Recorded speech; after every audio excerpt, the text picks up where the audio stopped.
Hey, what's up, everyone, and welcome to Fright Nights here on Cinematic Reviews, the show about all things movies and TV. I will be your host, Chris Opitz, through this spooky season of October. Every Friday, I will be dropping an episode reviewing a horror film to get into the Halloween spirit, which will be coming up in a few weeks on October 31st.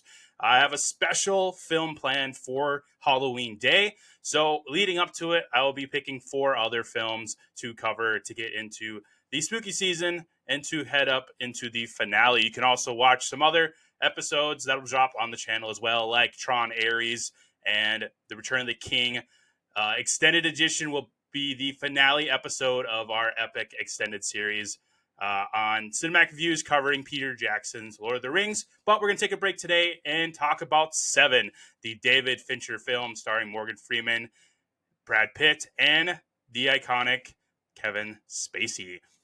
A couple of reminders at the top of the episode. You can watch the show every week at youtube.com/the7en-reviews. You can also listen to the audio version on your favorite podcast network, whichever you prefer. And then head over to social media to check out all the artwork and other announcements that I put on the pages. You can find the show on X, Instagram, and Facebook. So with that, let's head over to news and reactions. I have a couple of reactions I want to go over with you all today.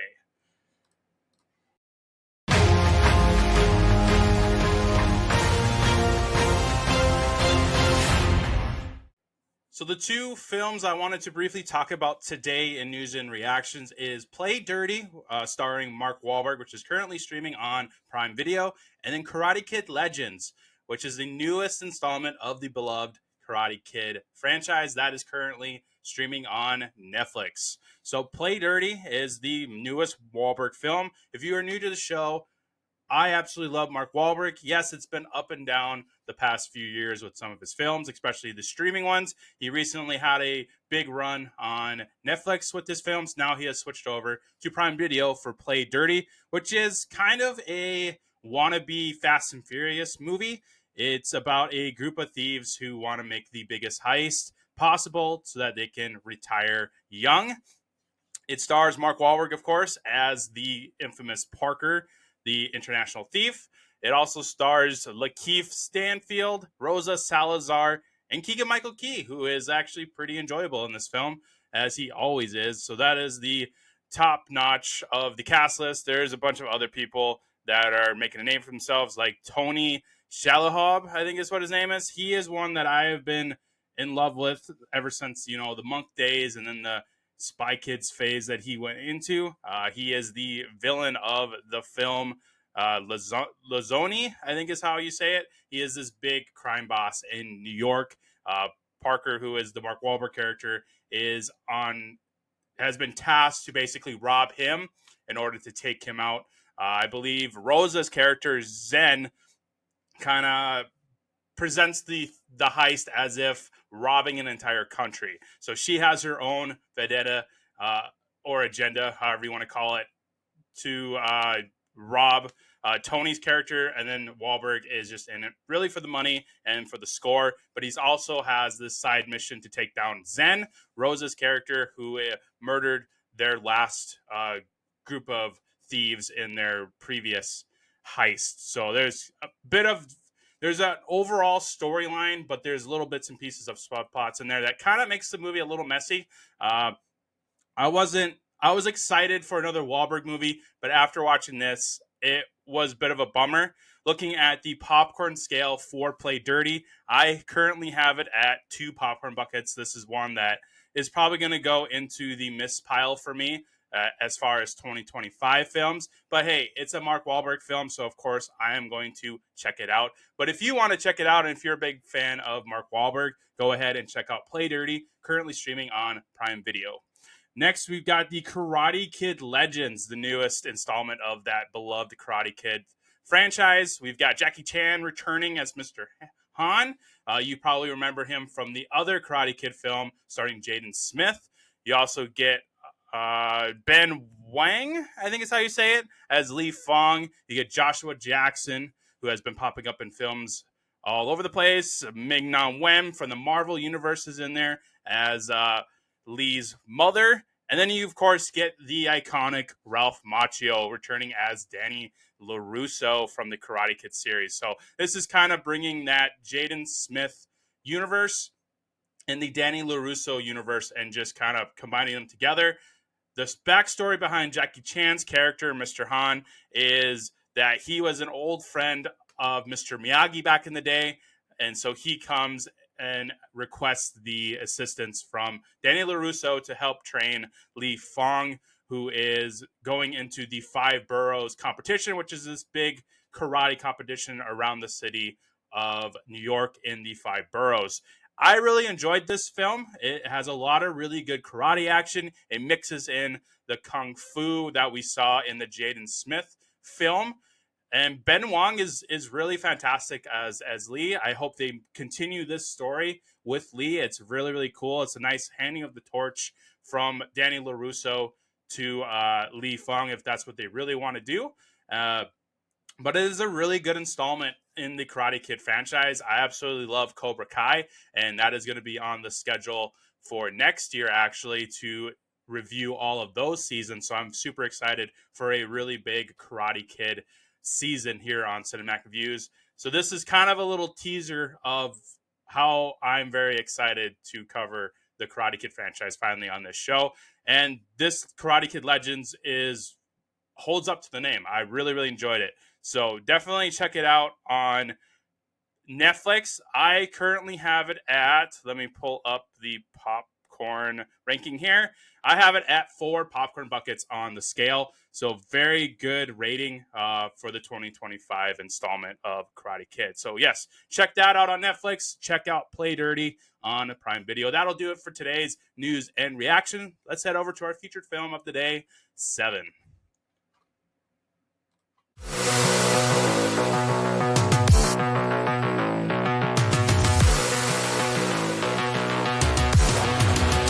What you do for a living?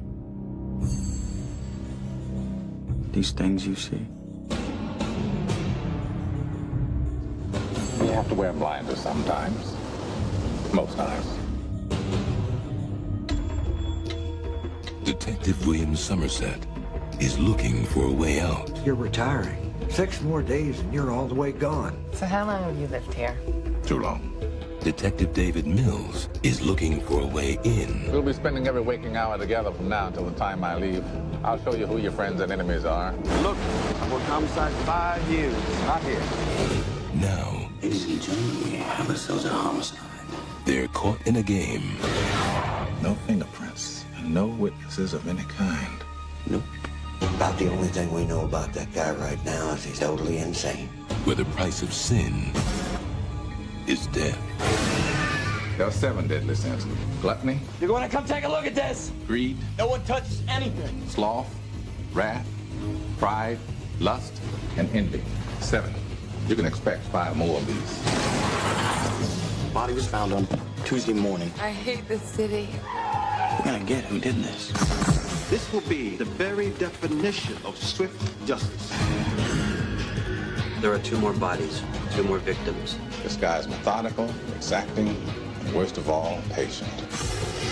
He's laughing at us. He had a gun. He's 2 murders away from completing his masterpiece.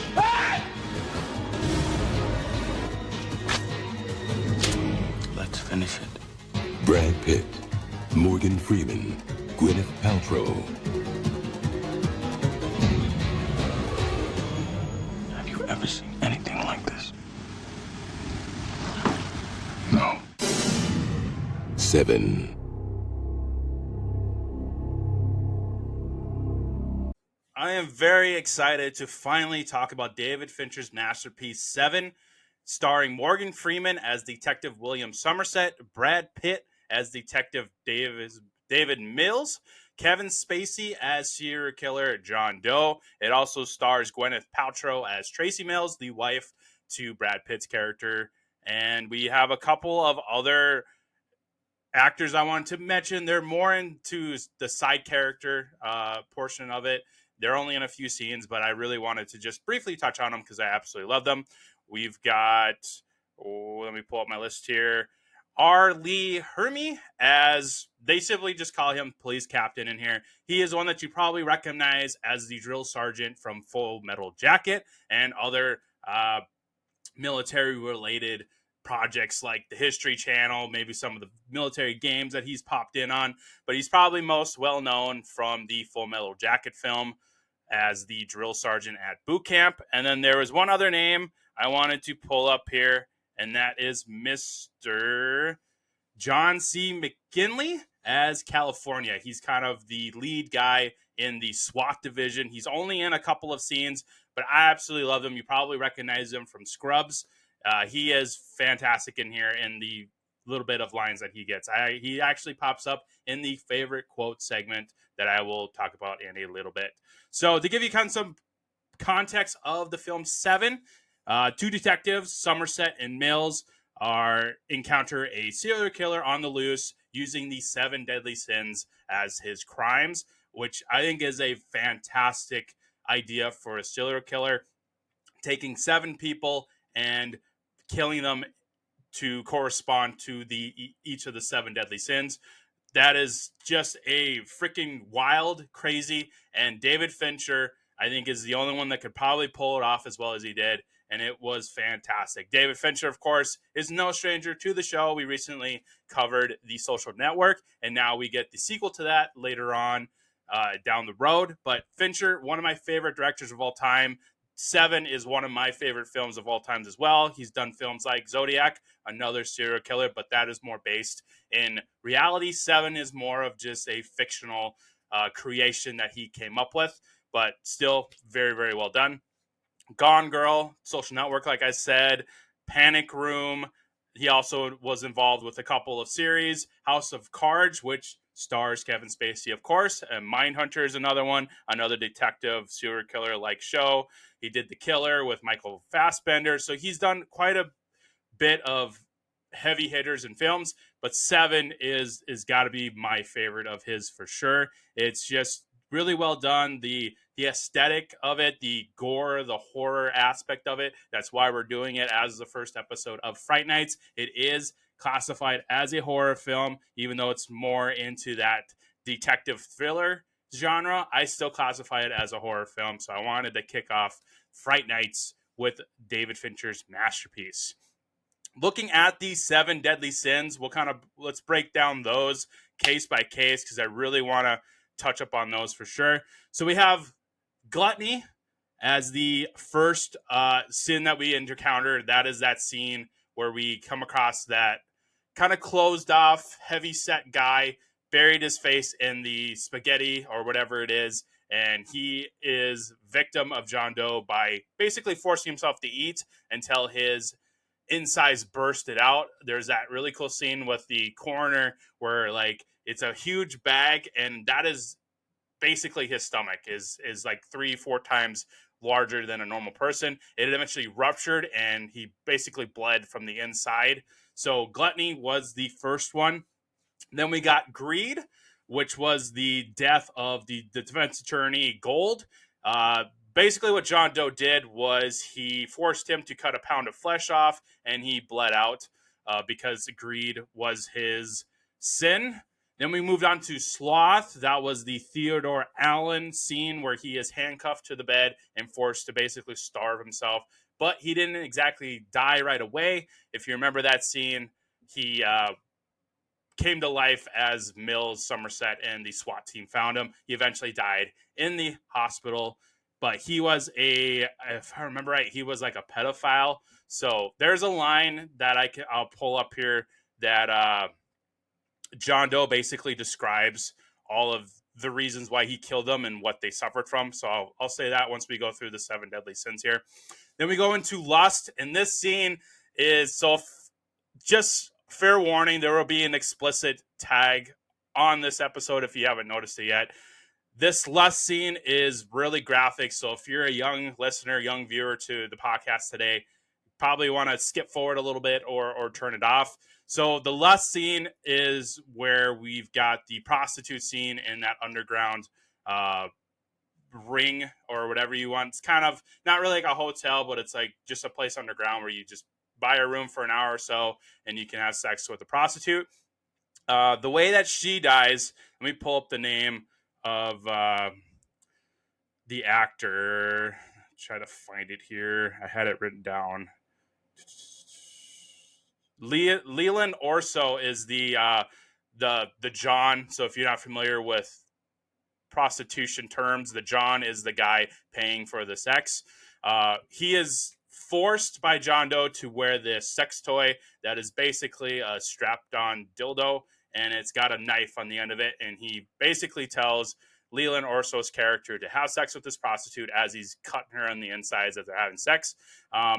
We don't see it, thank God. We kind of get the aftermath of it, because even David Fincher has his lines that he won't cross, and I'm really glad that we didn't see any of these crimes actually happen. We're coming across them like Mills and Somerset at the very end, and we're trying to piece together what happened, which I think was a really, really good choice by Fincher to do. Instead of showing us what John Doe did, we look at the scene as a detective, as the audience, and we try to piece together what happened, and we're along the ride with Mills and Somerset, which I thought was a really, really good idea for Fincher to kind of format this film and the choice to do it in. But so he ends up, and I'll talk about this scene a little bit more because that'll pop up in the iconic scenes, but that was their sin to bear, was lust, was the addiction to sex. So John Doe killed the prostitute. Then we moved on to Pride, which was I think she was a model, Rachel Slade. She had the choice of either calling for help because John Doe had cut her nose off, or take a bunch of sleeping pills and kill yourself. Unfortunately, she chose to kill herself because she could not live on with a disfigured face. So her sin to bear was pride. And then we move on to the final two, which has kind of confused people over the years. So John Doe's sin was envy. He was envious of Brad Pitt's life with his marriage to Tracy and the kind of cookie cutter husband and wife expecting a baby reality. So he decapitated Gwyneth Paltrow's character, and that was his sin to bear, was envy, which brings us to our last deadly sin, and that is wrath. Once Brad Pitt finds out that John Doe did kill Tracy, he shoots him point blank in the head, and Mills becomes the deadly sin of wrath, which was a very, very good way to incorporate all 7 sins. Fincher could have easily just like, okay, there's 7 bodies and we got to solve this killer. Nope, he actually incorporated the serial killer as one of the sins, and one of the detectives on the case as one of the sins, which was a really fascinating and incredibly well done job from a writing standpoint. So those are the 7 deadly sins, if you needed a reminder there, and those are the examples of the sins throughout the movie. Kind of touched up on it already, but yeah, the horror vibes, the gruesomeness. Like I said, the lust scene is probably one of the more graphic scenes. We get the disfigurement of the model, so you kind of see the bloodbath there. You get the fat man in the room who is basically got piss and shit all over the place. I love that scene, and I'm going to talk about it right now. So let's just, for argument's sake, let's just jump into the iconic scenes now, because I really want to just dive right into these scenes. So that first crime scene with Gluttony, the fat man, this is where Mills and Somerset kind of meet each other for the first time. They get to see each other work. They kind of bicker back and forth. Morgan Freeman eventually kicks Brad Pitt out of the crime scene because he doesn't want him puking, because he comes across that puke bucket underneath the table. But when you walk into that kitchen, I just can't imagine the smell that you would come across with the shit, the piss, the puke, the mold, the insects crawling around all the food. And it's just a horrific and gory scene to come across. And Fincher did such a very well done job at setting up the atmosphere of not just this scene, but what this movie is going to be about. This movie is going to be scary at times. It's going to be gory. It's going to be gruesome. It's not going to hold back. It's going to show you some disturbing scenes. They're going to talk about disturbing instances that happened during the crime. It's just was a really, really good way at setting up the aesthetic and the vibe of what the film 7 was going to be. So bravo to Fincher on one of the greatest openings to a detective film ever. Then the next scene I have on the list is John Doe's apartment, kind of getting in the inside of the mind of John Doe. He has phone books and papers all over the place. He's got dishes everywhere. It's kind of dirty, but everything has a place. You get into his little library of a bunch of different books, and I can probably step on fun facts right now. So all those journals and books that are in, quote unquote, John Doe's library in his apartment, uh, all those books are real books. It took 2 months to write all of them and cost about $15,000, to pay people to write them, the notebooks themselves and all that.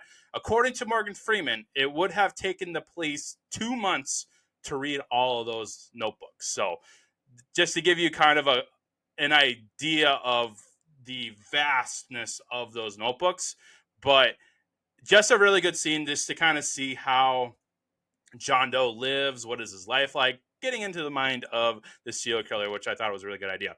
Then we get into that very iconic interrogation scene with Leland Orso as he's describing what happened. He's hyperventilating, he's shaking in the chair, he's got the blanket around him, he's talking with I believe he's talking with Brad Pitt, and then the prostitution ring guy is talking to Morgan Freeman, I believe is how it went, or I could be getting those mixed up. But I have another fun fact kind of related to that scene as well. In preparation for his dramatic scene in the interrogation room, Leland Orso would hyperventilate and did not sleep for a few days in order to achieve his character's disoriented look. He's, like I said, he's hyperventilating in the chair. He's shaking. He's trying to explain what, he's like, he's got the gun in my mouth. Oh, my fuck, he's got the gun in my mouth. And he's just, Leland Orso should just win an Oscar for this scene alone. He did such a very well job at presenting this kind of victim, but depending on who you ask, he is a John, he paid for sex, and whatever your beliefs are in that, he is still the victim of a crime because he was forced to murder this woman at gunpoint. John, as he describes, John Doe literally put a pistol in his mouth and said, "You will fuck this woman to death, or I will pull the trigger and blow your brains out." Where, I mean, if I don't want to speak for everyone, but I'm sure myself included, fear for your life, kind of frozen in the moment, you're going to kind of kick into survival mode and you're going to kind of do what you have to do to not get a bullet in your mouth. But that is up for debate, I guess, on your belief systems and all that. But it really presents what a victim goes through in a crime with such traumatic moments like it is here. He was probably petrified, and I wouldn't doubt if he, pissed all over the place because he was just so terrified. And, you could go through all the debates on would you actually be able to like get it up in the moment if you're so scared. But I guess, like I said, survival instincts kick in and you're going to do what you got to do. If that means you got to get a hard on and have sex with this woman to death, I mean, you're going to do it. But I don't want to get too graphic into the scene, but your mind starts to wonder, like, how would I react into a moment like that where this guy's got a pistol in my mouth and he's telling me to have sex with this woman, essentially killing her.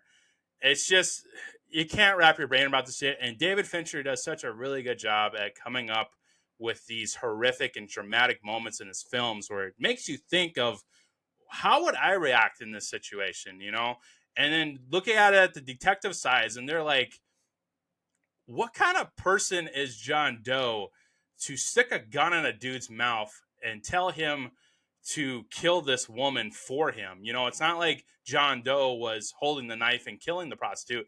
He had the John kill the prostitute that he paid for. Like, that is just some wild shit that only a psychopath like John Doe would come up with. And it's just really, I love the interrogation room. If it wasn't for the ending of the film, this would be my favorite scene of the movie.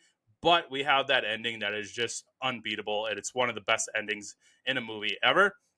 But before we get into that showdown at the end, I wanted to add in the car ride, because the car ride is such a really awesome moment between Somerset Mills and John Doe as they're driving together to that final spot where the final two sins will come into fruition. But I love the interaction between Brad Pitt and John Doe, and then we sprinkle in some Morgan Freeman as well.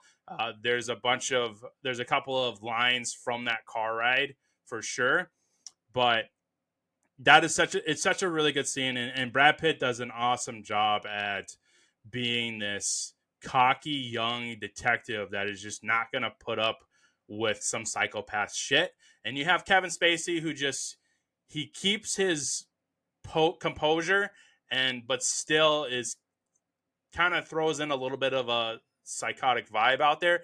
But it's really cool how Kevin Spacey plays this character.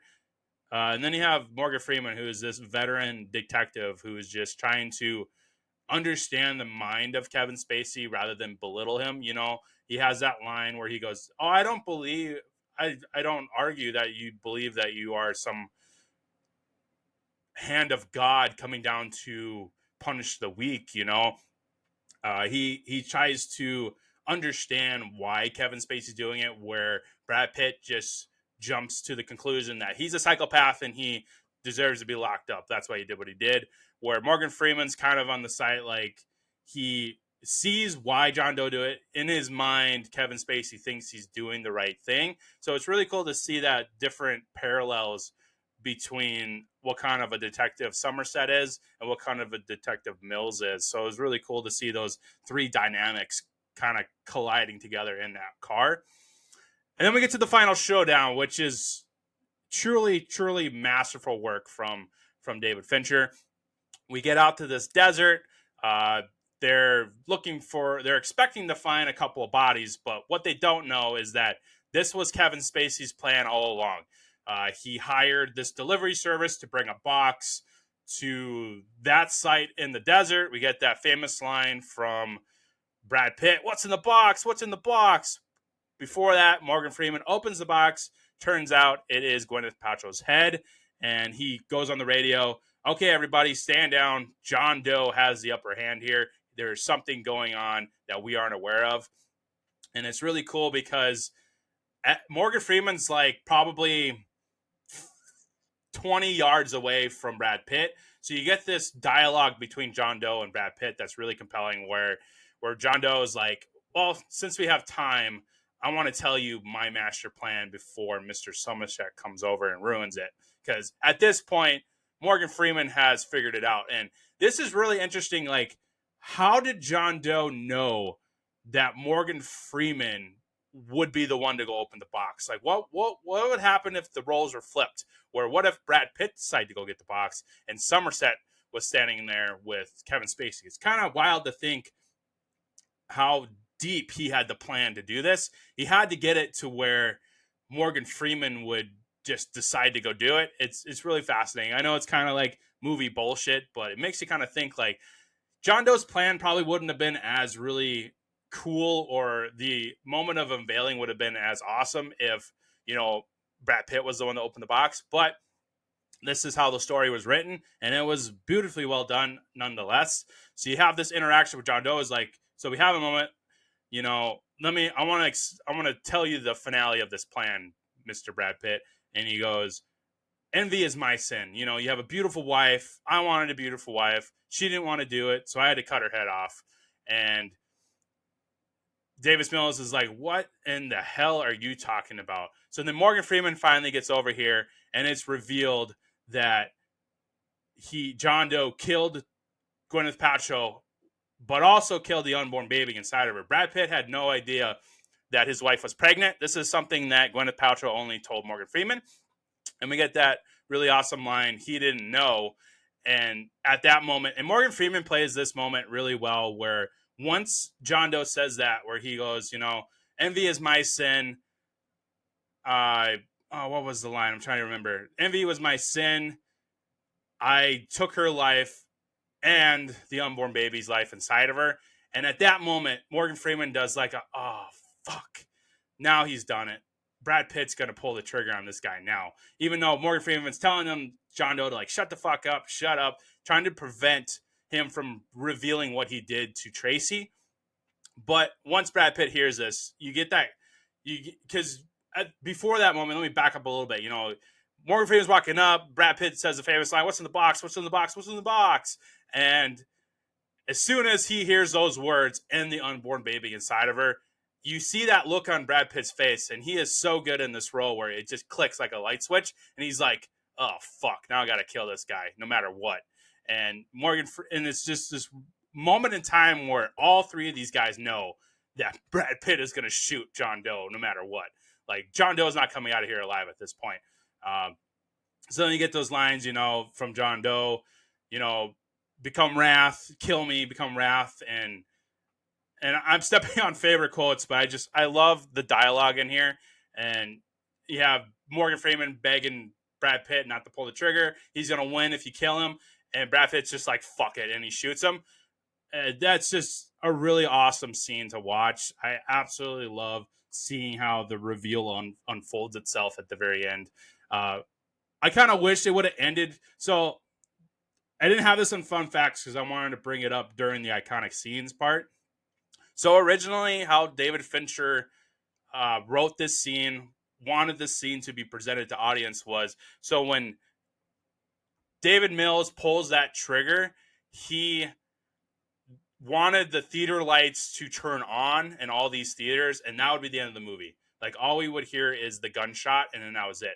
The studio didn't want the movie to end that way. They wanted to have some kind of hopeful ending. So we get that scene at the very end where the captain comes over. He says, we're going to take care of him. He's going to go get the help he needs. So they put Mills in the car, and Somerset's like, I'll be around if he ever needs anything. So the studio wanted that ending, but what Fincher originally wanted was the movie to end with that gunshot and leave the audience just like, what the fuck did we just watch?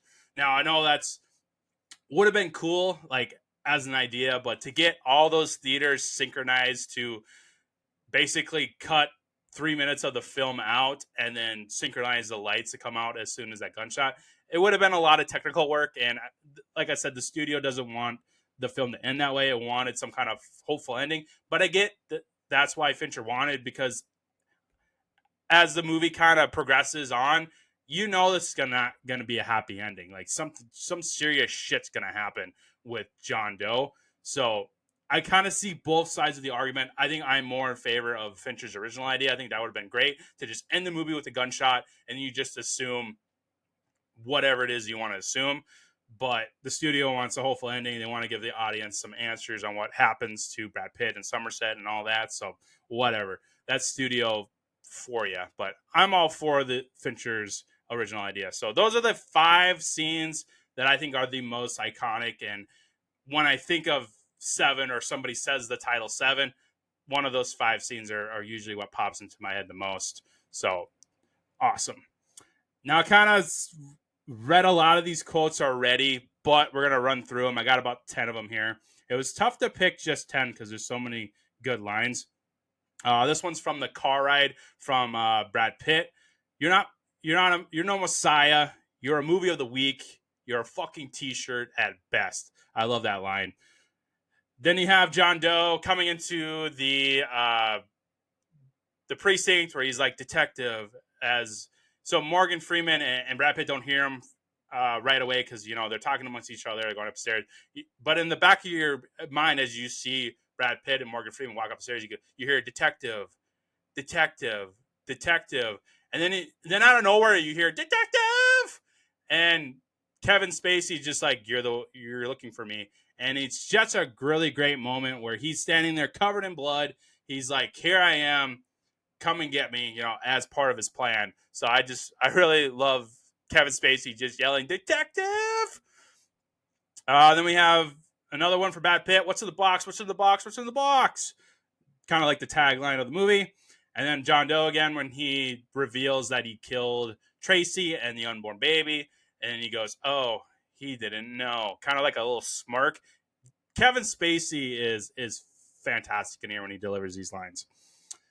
Somerset, David, if you kill him, he will win. Just kind of like an oh fuck moment for the audience. Another one from John Doe. Wanting people to listen, you can't just tap them on the shoulder anymore. You have to hit them with a sledgehammer, and then you'll notice you've got their strict attention. Kind of getting into the mind of how he feels interacting with people. Nobody gives him a second thought, so you have to make people pay attention to him in this world. Another one from Somerset. This isn't going to have a happy ending, which it doesn't. It ends in bloodbath, unfortunately, to Gwyneth Paltrow's unfortunate demise. Another one from John Doe. I didn't do that. So to give context here, at the beginning of that final showdown, they show up to this desert spot. Morgan Freeman is looking around trying to find something. Brad Pitt's like, what did you find? Morgan Freeman goes, just a dead dog. John Doe just kind of goes, I didn't do it. It was kind of like a comedic beat, I guess, from Fincher, kind of just make the audience chuckle maybe a little bit. This one from California. Somebody calls somebody. He says this when Brad Pitt shoots John Doe, and he's just like, what the fuck's going on? Somebody calls somebody. He's just so flustered that the detective on the case killed the serial killer right in front of everybody. So just chaos. And then this last one from John Doe. Innocent. Is that supposed to be funny? Kind of his reaction to Somerset saying, wow, why would you kill all those innocent people? And he's like, innocent? Are you kidding me? And then that's where he rattles off all their crimes. And I'm going to find that quote. I had it saved here. Let's see if I can find it. Oh, here we go. So then he goes, innocent? Is that supposed to be funny? An obese man, a disgusting man who could barely stand up, a man who, if you saw him on the street, you'd point him out to your friends so that they could join you in mocking him. A man who, if you saw him while you were eating, you wouldn't be able to finish your meal. After him, I picked a lawyer, and I know you both must have secretly thanked me for that one. This is a man who dedicated his life to making money by lying with every breath that he can muster, to keeping murderers and rapists on the streets. And then he goes, and then Brad Pitt kind of cuts him off, murderers, and then John Doe goes, a woman, and then Brad Pitt says again, murderers, John, like yourself. And then John Doe again interrupts Brad Pitt. So they're kind of interrupting each other. This is happening all in the car. And he goes, a woman so ugly on the inside, she couldn't bear to go on living if she couldn't be beautiful on the outside. A drug dealer, a drug dealing pederast, actually. And let's not forget the disease spreading whore. Only in a world this shitty could you even try to say these were innocent people and keep a straight face. And then he goes on and on and on about how he's puzzled about it. So he goes in there, and it's such a really good conversation in the car, because we're getting into the mind of how John Doe sees the world and how it's so disgusting and miserable, and everyone's just killing each other and spreading diseases and all that. He feels like this righteous hand of God that he's going to smack down on these deadly sins. So it was really cool to get into the mind of a serial killer. It's really, really well written and really well performed by Kevin Spacey. I could watch that car scene over and over again and find a new thing every time that I really, really enjoy. Jumping back to the fun facts, I got a couple more I didn't touch on yet. Brad Pitt actually injured his arm while filming the scene in which Mills chases John Doe in the rain. Pitt's arm went through a windshield and required surgery. The accident was worked into the script. There's a moment there where he busts up his arm, so they kind of use that as part of the character. So the rest of the film, we see Brad Pitt in a sling because of his encounter with John Doe on the streets. Denzel Washington actually turned down the role of Detective Mills. He said the film was too dark and evil. Well, he wasn't wrong there. It's pretty fucking evil. But he later did regret his decision after seeing the film. I think Denzel would have been an interesting detective to pair up with Morgan Freeman. I would have loved that. Absolutely. The film's brooding, dark look was achieved through a chemical process called bleach bypass. This is kind of for all you camera nerds out there. The silver in the film stock was not removed, which deepened the dark, shadowy images in the film. So they functioned these films and cameras to give that dark and gruesome look of the film. So, but yes, I absolutely love this film. So many awesome scenes, awesome lines, incredible cast. Brad Pitt does an amazing job as a young, cocky detective. You have Morgan Freeman as a really good veteran detective who's ready to retire and be done with it because he's seen so much gruesome shit in the world. Then you have Kevin Spacey, who is just the diabolical serial killer who doesn't even get credited in the film. If you didn't notice, his name isn't on any of the promotions, any of the trailers, None of that. He actually wanted to go uncredited. You don't see his name pop up until the end credits. So when I first saw this movie and Kevin Spacey pops up as the villain, I was like, holy shit. It's kind of similar to The Usual Suspects, if you've seen that, where he seems like the victim at the beginning of The Usual Suspects, but then it turns out that he's actually the bad guy. So to have The Usual Suspects and Seven is awesome in my book for Kevin Spacey. Now, I know he's done some terrible shit outside of the film. I'm just focusing on the actor himself, Kevin Spacey, not the person. He's a piece of shit outside of the world, but I'm just focusing on the actor himself. I still can watch his movies. I know a lot of people have told me that they can't really watch Kevin Spacey movies anymore because of what he did, which totally understand. That is your own prerogative if you want to do that. I'm able to kind of distance myself as a film nerd to just focus on the art that person made. I really enjoy watching House of Cards still. American Beauty he's really fantastic in there. 21, I think, is a really good one. The casino blackjack movie that he did. And then Seven, of course, which is probably my favorite role of his as John Doe. He's a really, really good actor. It's just unfortunate that he decided to make some terrible decisions in his personal life, and it kind of derailed his career as an actor. So, but absolutely love Seven. If you haven't seen Seven in a while, I highly recommend you watch it during this spooky season because it helps me get into the mind of a serial killer and just kind of get into that horror mode for October. So let's end the show like we always do with the rankings segment, and I have a new segment for that for today.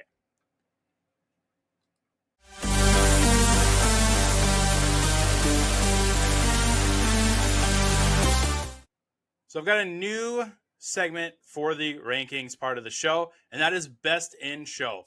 That is going to be putting the actors of the cast of the film, putting them together, and picking the best one that performed in that film. For Seven, I've nominated Brad Pitt, Morgan Freeman, and Kevin Spacey. This was a tough one because all three of them do a fantastic job at portraying the characters in the film Seven. It came down to Brad Pitt and Kevin Spacey. So for Brad Pitt, I really wanted to pick him for his performance at the very end of the show where he has that internal battle whether or not to shoot John Doe after he is told that John Doe killed his wife. Not only killed her, but decapitated her, put her head in a box, and shipped it to them, as well as the unborn baby inside of her, which he did not know even existed until that moment, which is a huge diabolical scheme by the serial killer, and it pits Brad Pitt against himself of, do I kill this guy or do I not? You know, he has that battle where it's like, if I kill him, I committed a crime, he wins, I go to the jail. If I don't kill him, I don't get this revenge from my wife that he brutally murdered for no reason, and I just have to, as a husband, kill this piece of crap for shooting my wife or for killing my wife in the way that he did. But I ultimately went with Kevin Spacey's John Doe as Best in Show. He is phenomenal in this film as the serial killer who uses the 7 deadly sins to create this master artwork that he sees in his mind as artwork. It's just a diabolical scheme and disgusting, but in his mind, it's a work of art. And it's the scene in the car ride that really won the award for him, where he keeps the same mannerisms, he keeps his cool as best he can, and the dialogue that he says and how Kevin Spacey performs that dialogue in that car is Oscar worthy. He should have won an Oscar for this film. And it's just crazy that it didn't. The film should have won Best Picture that year. It's insane that it didn't either. But Kevin Spacey is the first winner of the Best in Show award here on Cinematic Views. Last bit of thing we need to do, and that is the popcorn scale. I am giving Seven, directed by David Fincher, the Golden Popcorn Bucket Award. This is a masterpiece, one of my top favorite films of all time. It's my favorite David Fincher film. It is incredibly well done from start, middle to end. It's just a phenomenal masterpiece by David Fincher. So it is awarded the Golden Popcorn Bucket. So that will do it for today's first episode of Fright Nights. Next Friday, we are going to be covering Saw. Now, looking at the rest of the schedule, if you are curious on how the October month is going to go, so like I said, Saw will be the next episode on October 10th. And then the following Friday, October 17th, we'll be doing Sinners, the newest Michael B. Jordan vampire film that came out this past spring. I'm very excited to do that one on the show. October 24th, we will be doing Sinister, starring Ethan Hawke, about the haunted videotapes that he watches. I absolutely love Sinner, one of the scariest films that I have ever seen. So I wanted to definitely do that on the first edition of Fright Nights. And then we're going to wrap things up on Halloween Day with Scream. Now, I could have easily copped out and did Halloween, which I thought about doing, but Scream is my all-time favorite movie to watch during the spooky season. It's my favorite slasher film, my favorite horror film of all time, favorite horror franchise to watch. So I am going to go with the first Scream, which I'm very, very excited to finally do on this podcast. So that'll be the schedule for Fright Nights in the month of October. We'll sprinkle in some other episodes like Tron Ares and the epic finale of the Lord of the Rings series that we've been doing with the Return of the King extended edition. And then once we get into November, that is where we'll kick off Marvel Fridays, where I'll be reviewing